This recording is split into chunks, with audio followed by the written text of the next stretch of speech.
Здравейте! Показвам ви как да започнем бабините чорапчета, началните бримки. Значи издърпваме конецът някъде до 1,5 м и започваме по ето този начин. Хващаме така конеца, слагаме иглата тук, за да стане като бримка и започваме. Първата бримка ни е отдолу, по този начин. Втората бримка ни е отгоре по този начин. Значи пак 3 бримки. Първа,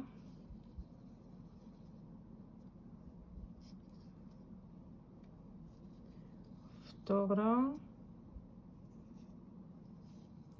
първа, втора.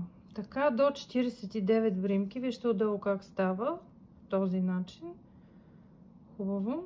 Така, сега ще ви покажа още един по-лесен начин, който, както прецени, по този начин може да прави.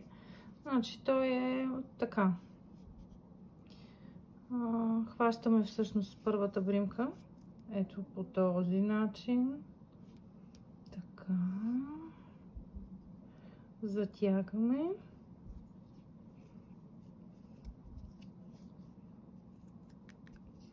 И започваме тъй. Едно. По един и същи начин. 2, 3, 4. Така до 49. Също става не лошо отдолу, но другото е много по-красиво. Който както прецени, по този начин може да прави началните бримки, но както ви е по-лесно или както повече ви харесате и искате да се научите.